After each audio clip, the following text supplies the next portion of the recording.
That would be a major concern. They're not there also on this one. This wouldn't pass either. Where you're going to end up in court. Everything is crash tested. They've got to be crash tested again. There's some shockers which we'll show you.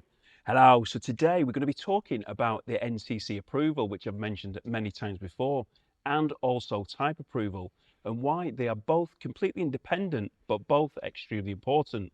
So I've come to Bespoke Leisure in Northern Ireland, and I'm speaking to Shane, and we're going to discuss it, the ins and outs, and we're also going to see a vehicle which would not meet this criteria. So, hello Shane. Hi Steve, good to see you. Yes, and you too. Yeah, thanks for coming to see us. So type approval and NCC, where do we start? Well, so I suppose there's two differences here. It's hard to tell that not everybody will understand the difference between type approval, NCC approval, what is approval, what do all these things mean. So to But keep they're it both very important. both very important. To keep it in fairly simple terms, type approval is all the road safety and making sure we comply with all the regulations. So this in the UK is undertaken by the VCA, and they're looking at stuff like the crash testing of the vehicle, seatbelt anchorages, weights, how the glass is, how different components are mounted, and would that still be safe? And then the NCC is looking at something that's maybe a bit different to that. So they're looking at the habitation side of the vehicle. So they're ensuring that the vehicle will meet the British and European standards for habitation use. So if you're going to live in this like your house, so it's things like ventilation, smoke alarms, carbon monoxide alarms, even things like the sort of step height into the vehicle and those sorts of things. So that there is differences between the two, which is part of the reason the likes of Volkswagen in our case, for the part of the Volkswagen qualified, they insist that anybody on there have got both, not just one or other. Yeah, because some of these are quite, I wouldn't say frightening, but I'm pretty sure that a lot of manufacturers don't do it the same way. So yeah, so we're going to get into that. First of all, then, the type approval. What kind of processes have you got to go through for that? So for type approval, this is something that initially was quite daunting. We've done it before on the previous transporter, and now we're having to redo it for the new versions of the transporter and the new transit also. Um, so as a small company, you really are in with like large manufacturers. So this is the sort of thing that Ford and Volkswagen have to do. So we need to do something similar, albeit in a smaller basis, because we're working off what's called base vehicle approval. So the base vehicle that we use is already approved by Ford or Volkswagen in our case, and could be by several others. So they already meet a large percentage of the regulations on our behalf. And then the type approval that we apply to really just covers then the modifications and variations. So it's things like whenever we fit a new seat to the vehicle, how do we know that's safe? How do we know that that's safe if, say, we drill like a hole for like a heating system right beside where there's a seat belt? We don't know. So nobody knows, because you may say, yes, that looks like it's safe. It's a crash tested seat. It's a tested heating system. We're sure that's fine. They are fine in their individual uses, but are they actually fine in this particular vehicle, for example, and how that's mounted? So as far as the seatbelt anchorages are concerned, because obviously you've got the heater right near where that seatbelt anchorage is, and Yep, it's a big old hole, isn't it? that's right. So we're drilling, I think it's a 60 mil hole, quite close. So it's within, there's a certain parameter. So I'd need to check, but there's so many millimeters of where any seatbelt anchorage point is. Should you wish to put a hole there, this has to be tested, and this is something the VCA would be looking at. They'd be wanting us to prove that what we've done is still safe. So we will, in them cases, we'll test seats in the front of the vehicle, which were previously tested by the base manufacturer. We're now having to retest those seats so as we can then prove that the hole that we've put in that area is still safe. And like most conversion companies, although they may not put the hole where we do, are generally within the criteria for a hole being near an anchorage, because a lot of people will mount heaters under the seats, or they'll drill a hole directly under the seat. That's still within a point of the seatbelt anchorage. So we need to be sure that's okay. And that point you've actually strengthened around that area to ensure that it. Yep. That's right. We can show you that later, and the like of that, we've come up with a plate and an item that's bolted into place and bonded into place just to give it extra strength. It may have passed with or without that, but again, for us as a small company, it's quite expensive to do these tests. We can't really afford for them to fail, so very much we've gone over and above to try and make sure that there's no issues.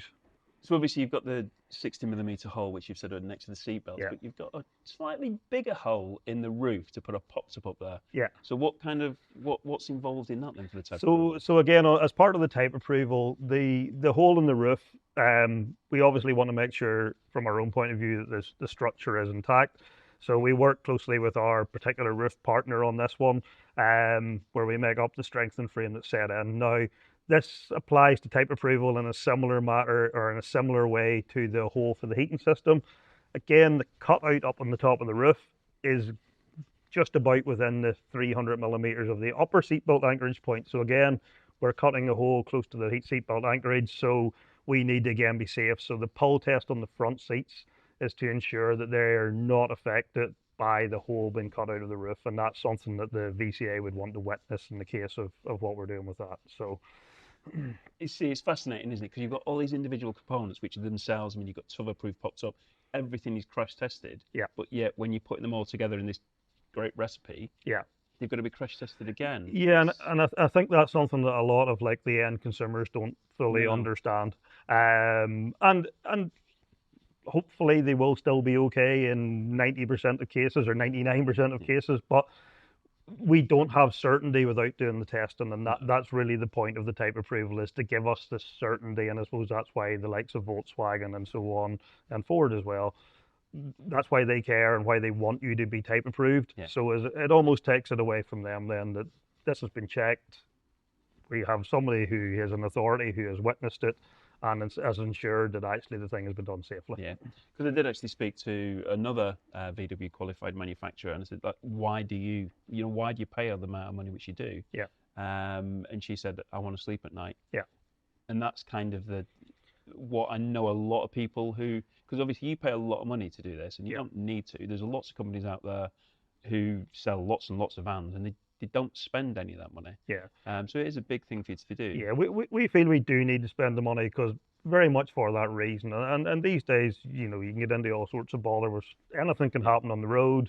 It can be anybody's fault. And even something that's got absolutely nothing to do, if there was a fatal accident, they are going to look at, you know, the conversion, who Yeah. did it, how it's insured, is it safe? And that's how this has always been portrayed to us, was in a scenario like that, where you're going to end up in court, you're going to have somebody from the approval Yeah. authority with you there saying, look, we approved this, we checked this, we're happy. And that means a lot to the likes of us. And it means that our customers can then have the confidence also. Absolutely. So obviously you've got the bed upstairs, which involves the type approval, and then you've got this one downstairs as Yeah. well. And we're just having a walk around the workshop earlier, and I'll cut a shot to it because I've talked about before about beds can often not be screwed in properly, not be using the correct fixtures and fittings, and some people talk about plates. Well, what they actually use in this van is, well, it's a piece of engineering in itself, isn't it? Yeah, yeah, it is. It's something developed here in our own internal R&D department. We have a slightly different mounting system to others for how we mount the system for speed of manufacture, and it's part of the way that we as a company can reduce the price of our vans is by having a mass manufacturing ethos. But whenever we go to test something like this, especially on one of these brand new vans, even to get a body shell to test is extremely hard, extremely time consuming, and we're proud to say we're one of the first to actually have the approval. But in order to do that, we need to do the crash tests and pull tests on this particular body shell, and we really want to be certain it's going to pass, because the cost of failure is having to redo it again, and it's not even necessarily a money cost, it's also a massive time cost, because we need to try and get another extremely hard to get body shell, get that here, do all the stuff, rework. So using our past experience of testing the older model T6s and T6.1s, we sort of understand a bit about how it works, although you can never be certain. So because of that, we made the call to really go belt and braces. So you'll see from the item that we install, it's pretty full on. It's really well engineered. It also has other features in it which allows us to like relocate the spare wheel in our case to give us the room to still do that. And like it's got massive bolts and like we just want to be sure that it's going to do the job, and thankfully it did pass with massive ease. Because that relocating the spare wheel is something which I know other people have struggled with. Though we can't put this into the conversion because of the spare wheel. Yeah. But you've kind of Yeah, we were keen to have a system that would work for all scenarios. Some people won't care about not having a spare wheel. We do like to have a wheel in the van. We always have, and part of the thing in all our vans, we spec them all with spare wheels. So if it's not available on the particular model as a standard item, we will always spec that as a factory option. So as every single van we have will have a full size spare wheel, and then because of that, we want to make sure we can still mount that, and we've got gas tank arrangements and so on. So it can, with our frame, it can still be mounted in its original location, but where there's a need, we can relocate it as well, and we have that as part of the frame. And again, that was tested as part of the test. So, as far as the draws, you've had to rethink the way you do the draws as well, haven't you? Yeah, we have. This is something that came up, and this is, I suppose, was an experience thing. We realised this whenever we first went to test the older, back then it was probably a T6 we were testing. And whenever we went to the test house, we were informed that if we wanted to mount the drawers and associated items to the actual seat frame, well, then that adds to the weight of the seat. And in a crash scenario, we need to factor in that weight. So in a sense, there's no problem doing it, but that means that the forces involved will be much higher. And we have to factor for, you don't really know what a customer's going to put into that drawer. So we need to factor in a reasonable amount of weight mass, which is then calculated up as part of the test. So the likelihood of failure with a drawer that full of stuff is actually much, much higher because it's putting so much more stress on the frame. So on all our vans, though these look like they're mounted to the seat, they're not. They're actually completely standalone items. They mount to the base of the vehicle, not to the seat itself. And that's part of the way around that, but it's something people just wouldn't think about. And it's something, as I say, we kind of learnt from an experience thing, and we know on the new ones then. Now, I do just want to add here that although that not all campervan conversion companies are NCC approved, it doesn't necessarily mean they're bad. I know loads and loads of non-NCC approved conversion companies who aren't very good at what they do. There's actually been quite a few of them that have been on this channel, and there's going to be a lot more coming up soon.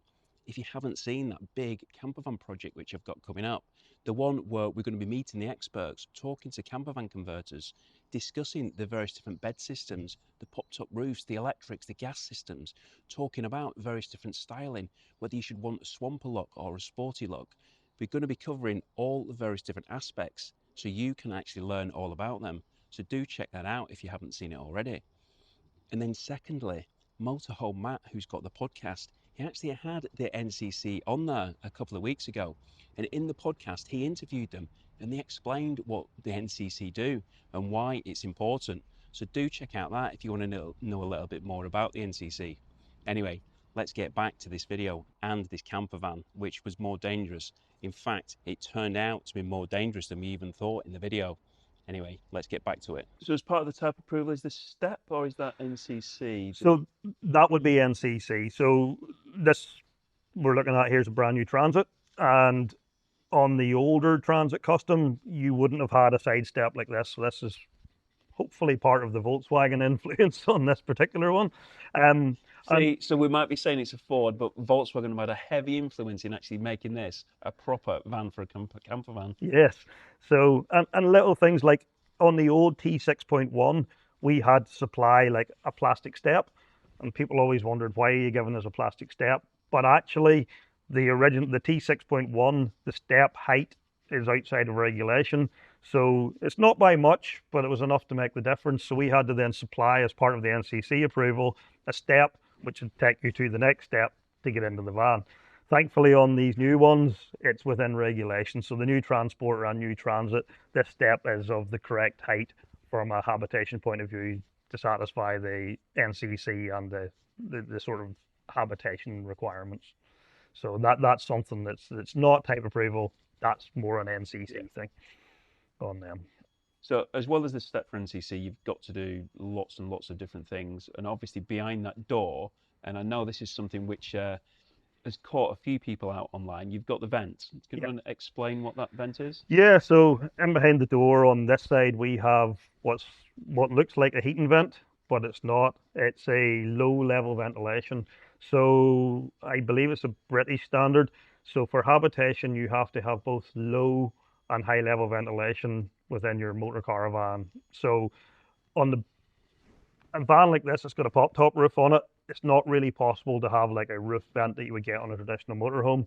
So all our canvases are modified and they've got the correct millimeter square of ventilation as high level ventilation. And then at the lowest point in the vehicle, so we have it on this step here.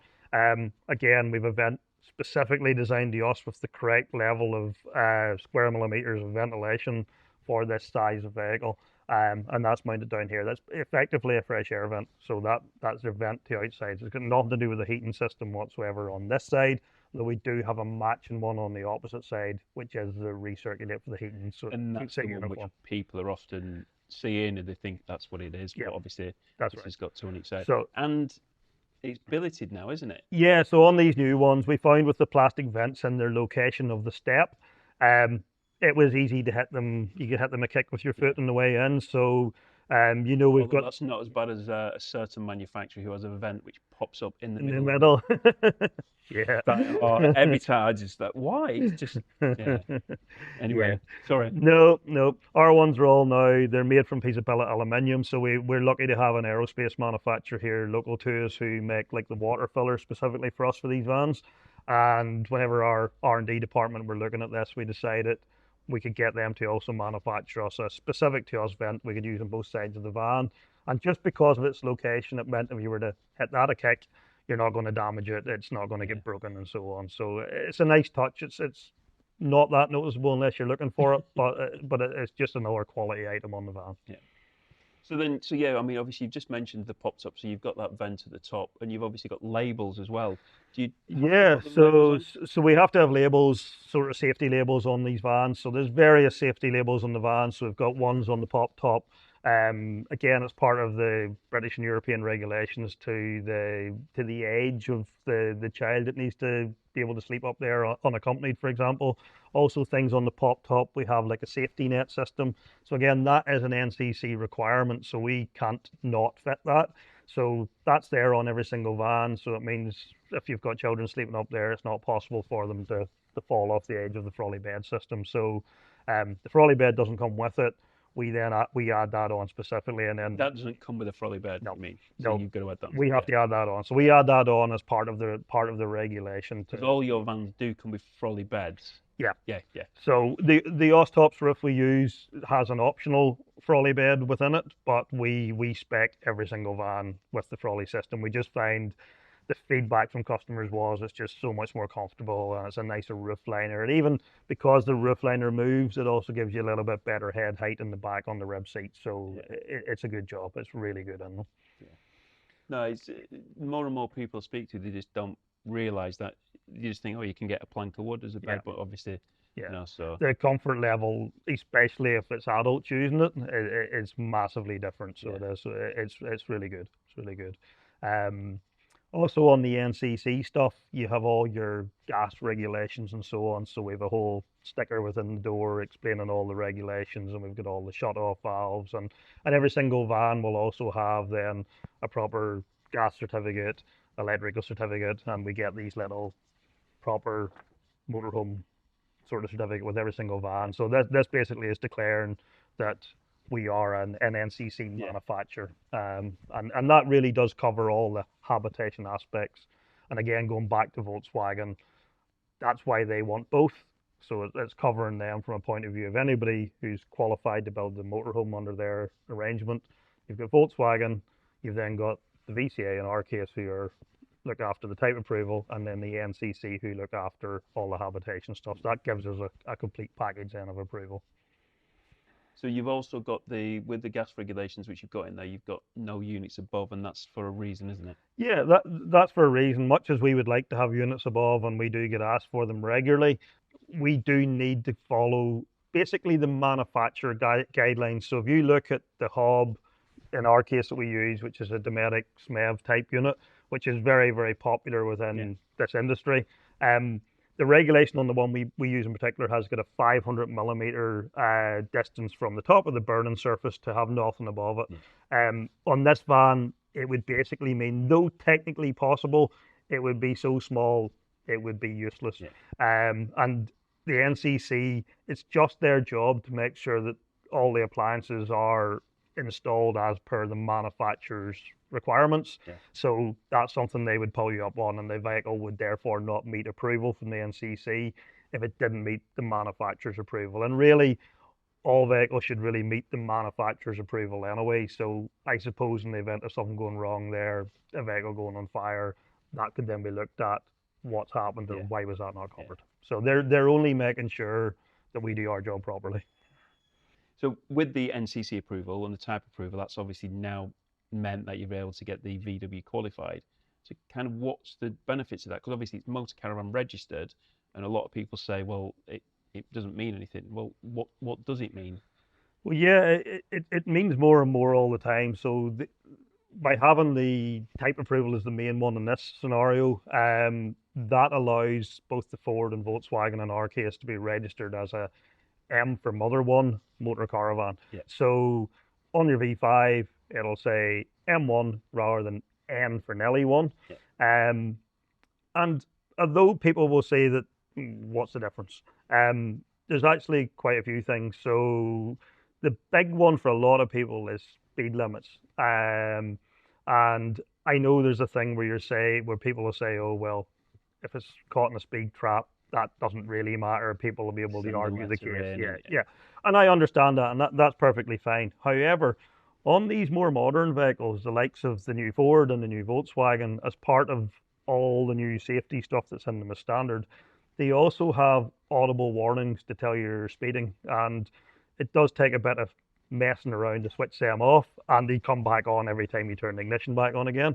So because ours are actually approved and changed to an M1, we are then able to update the software in the vehicle so that it doesn't beep at the speed limit. So for example, if this had been a commercial vehicle, convert it under N1 into a motor caravan, looks exactly the same as it does here, but not having the approval, on say a dual carriageway, your speed limit on that particular vehicle would be 60 miles per hour. And as soon as you were doing 61 miles per hour, it's going to bing at you on the dashboard. With us changing it, this brings us back to the car type regulation. So our van won't beep at 61 mile an hour in a dual carriageway. Ours will be the 70 mile an hour limit, and so on. So that is a big benefit from our point of view, and that's something that Ford and Volkswagen won't just do for anybody. You have to have the thing approved and then changed accordingly. So that's a big thing on the new ones. Yes, the audible beeps and the number of menu options which you've got to get through to it. It does become infuriating for some, I guess. So, no, great. Well, it's just something else, isn't it? It's very much an unregulated industry. And to be fair, this is also something that the NCC are lobbying for. And it's only for safety. It's not to cause any problems for anybody. We just want a safe industry. We would like everybody to be NCC approved. We'd like everybody to, in theory, have type approval. But it's just not there. I think there will be a move towards, for like home builds and other builds, where there might be some later certification system. I think that's something that will probably come soon. But at the minute, for any mass manufacturer, any sort of, reputable business, this really, we feel, is the only way to go. Yeah, absolutely. But not everybody does it right, do they?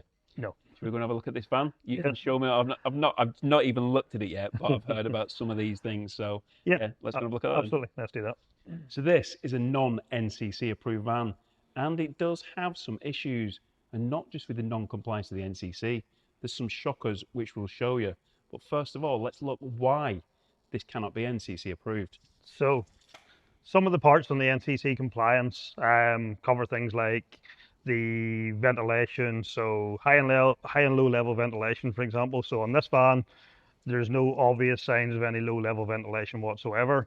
And though it does have high level ventilation on the pop top roof, it's covered on the inside with no warnings or no labels to tell you that the covering needs to be removed. So as such, it wouldn't be compliant because of that on ventilation alone. Other small things like the large wheels in this are part of the problem, but the entry step on an NCC approved vehicle has to be within a normal step height. This one here, again, being more than 450 mil, is non-compliant on that part. Moving inside the vehicle,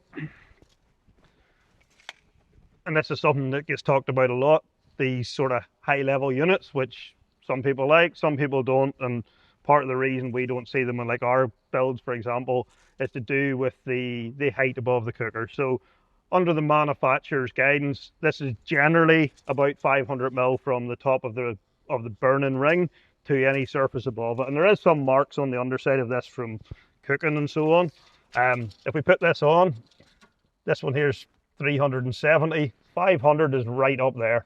So you can see it doesn't leave a lot. So there could be a small unit put up there, but it would need to be very, very small. So on this particular one, it's way out from a point of view of that. Also, while we're on the gas stuff, though there is a gas drop vent down low, down in here, directly below this unit is a sealed cupboard. So you need a vent in this also, which allows in the gas drop. Should something go wrong, the gas drops to here, it then drops beyond here into the next cupboard. So there's nothing on there.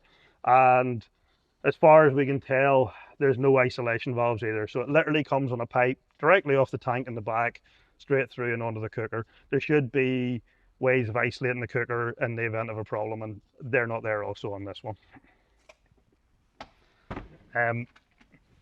Other smaller things to note up here. So there is rules and regulations about the size of this opening. It's in the event of an emergency, this is deemed as an emergency exit. And it's something we had to rectify in our vans at the time. Part of the reason why we get the Frawley bed system made at different lengths to allow this to work. This particular one is just over 400 mil. And the regulation on that's 450. So this wouldn't pass either. So this is of a not deemed to be large enough opening for in the event of an emergency. Just push that a bit of the way.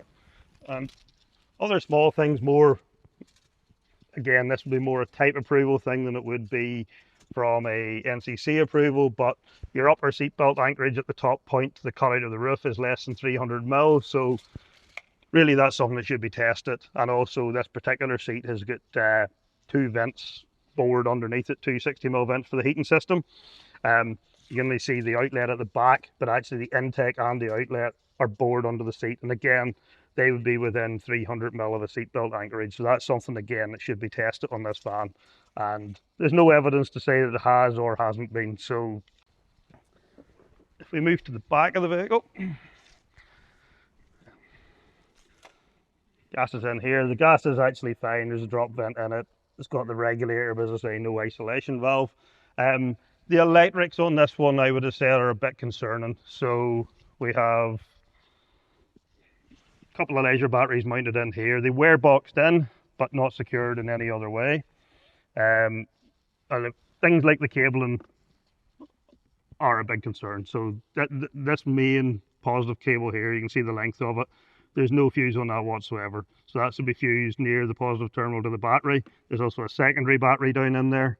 And quite a lot of cabling. This corrosion you're seeing around the vents, around these terminals, and this isn't a very old van, but this is caused by the battery gases.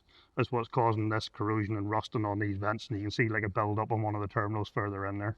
So that would be a major concern. So obviously this stuff here is of a major enough concern. This is a van we've traded in and we will be selling to an end user. So we will be replacing all of this. So we'll be replacing the battery, correcting the cable sizes. We'll actually change the chargers to the newer type ones and add a battery to battery charger also. So we'll want to make this safe. Fundamentally, the nuts and bolts of the construction are okay, but this stuff's of a major concern. And then some bits which are just cheap and budget. There's no sill here. Look at this. So you've gone straight from the rear bumper, and there's no protection sill, which obviously you get on a lot of vans. And then the carpeting, I mean, I know it's nothing, well, it isn't nothing, look at it. It's just absolutely poorly done as up here. And then up here, you're not going to be able to see it on camera, but kind of the join here doesn't go straight down like that. It kind of goes down and then kind of wiggles in and out. It's just really, really poorly carpeted. There's carpeting on the tailgate here, and then there's no insulation at all, just completely bare metal. I'll come to something else in a sec. But then in here, this is the door, and in the door, it's just bare metal. There's absolutely nothing in there. There's no sound deadening, no insulation, no thermal liner, just nothing. There's just no insulation at all. But look at this step. So we talked about the step and the height is wrong, but it's got screws in it. You know, the original owner of this van would have paid a lot of money for this van. Now, surely you'd expect, if you've paid a lot of money for a van, you'd expect them to be putting some quality parts in there, but they just haven't. It's just been done to a really, really cheap budget. It is just a budget conversion which somebody has paid a lot of money for. And this is what I've been saying in other videos which I've done previously. You know, you can't just compare a £65,000 van to a £65,000 van. You've got to look underneath. You've got to have a proper look to find out exactly what's going on under the skin of it. Like this one, there's not really an awful lot going under the skin of it, because there's nothing under the skin. It's just bare metal. You know, do your research about these vans. Find out exactly how they're being built, what components are being done. Are they being built in regulation? Not right, and it's not NCC approved, so it doesn't have to be, but it should be built right because it's regulation, and that regulation there is for a reason. These cables at the back, I mean, I spotted that as soon before it was even pointed out to me. I mean, look at it, look how thin that cable is, and that is supplying all the electrics. It's just potentially really, really dangerous. So thankfully they are going to be putting it right before it actually goes to the end customer. So yeah, make sure that you know exactly what you're buying, and you can see previous videos I've done on this subject here. Thanks for watching, take care, and I hope to see you soon.